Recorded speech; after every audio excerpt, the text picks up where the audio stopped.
मंडळी, जसं गॅस सोडून आता चुलीकडं धाव घेत आहेत लोक, त्याचप्रमाणे रासायनिक खताचे पण भाव वाढलेले आहेत.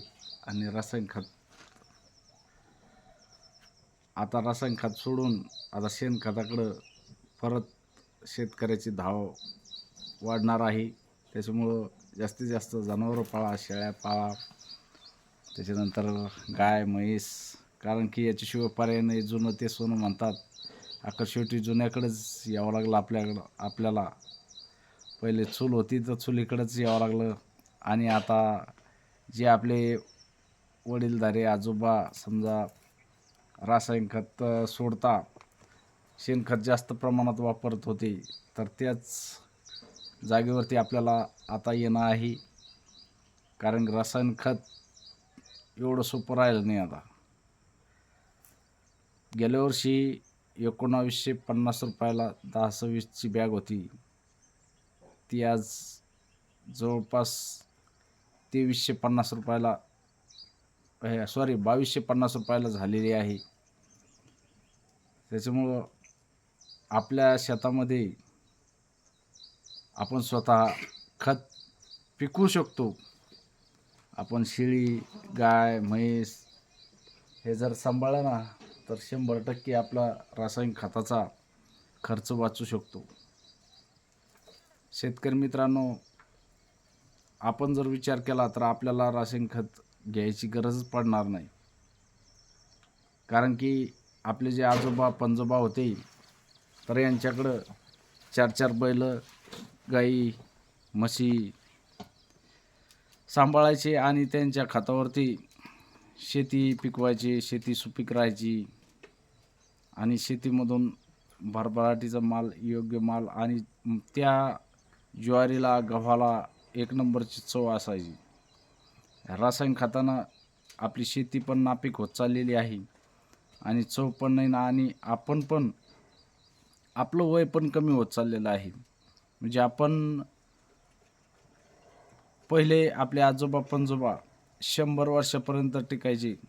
आज आपण 50 वर्षाच्या आतच आपल्याला cancer, BP, sugar, thyroid, attack हे याचं प्रमाण कशामुळे वाढलेलं आहे? फक्त आणि फक्त रासायनिक खत. रासायनिक खताचं प्रमाण जास्त प्रमाणामध्ये रासायनिक खत वापरतोय आणि ते आपल्या खाण्यात जातं आहे. गव्हाला, ज्वारीला आज औषधी पण भारी भारी औषधे आहेत. आज भाजीपाल्यावर पण औषधी मारले जातात. संध्याकाळी भाजीपाल्यावर औषध मारलं की दुसऱ्या दिवशी सकाळी हिरवंगार आणि डायरेक्ट एक हातभर लांबले जाते. आज टरबूज जर म्हणलं, टरबूजाला संध्याकाळी इंजेक्शन दिलं की उद्या सकाळच्याला ते असं लाल भडक होऊन जातं. आणि या खाण्यामुळं आपलं सगळं शरीरसृष्टी बिघडत चाललेली आहे. खरं तर पहिले जे आपले आजोबा पणजोबा असायचे, खरं त्यांच्या ताकद आणि आपल्या ताकदीत भरपूर काही फरक आहे. दिवसेंदिवस जे काही आता युवक आहे समजा आपल्यासारखे, तर या युवकांचं आयुष्य फक्त 50 वर्षामध्ये 50 जास्तीत जास्त 60 वर्ष टिकू शकतो आपण. 100 वर्ष नाही टिकू शकत. कारण की बिमारीचं प्रमाण खूप वाढलेलं आहे आणि बिमारीचं प्रमाण वाढण्याचं कारण फक्त रासायनिक खत आणि औषधी. प्रत्येक पिकावर औषधी, प्रत्येक जे काही भाजीपाला खातोय त्याच्यावरती भरपूर काही औषध प्रमाणामध्ये जास्त आहे आणि त्याच्यामुळे बिमाऱ्या वाढत चाललेल्या आहेत. खरं जुनं ते सोनंच आहे. आज चुलीवरची पण तुम्ही भाकरी खाऊन बघा, भाजी खाऊन बघा आणि गॅसवरची बघा, याच्यामधील फरक पण आपल्याला तेव्हाच लक्षात येतो. चव म्हणलं तर खास चुलीवरच्या जेवणाला. आणि त्याचप्रमाणे तुम्ही जर शेणखत जास्त तुमच्या जमिनीला वापरलं तर 100% त्याच्यामधून शेणखताच्या जी काही सुपीकता आहे, आणि शेणखत हे एकदा जर टाकलं तुम्ही तुमच्या शेतीला तर 3 वर्ष ते काम करतं आहे. एक वेळेस टाकलं तर 3 वर्ष तुम्हाला टाकायची गरज नाही. खरंच आपल्याला त्याच परंपरेवर यावं लागणार आहे.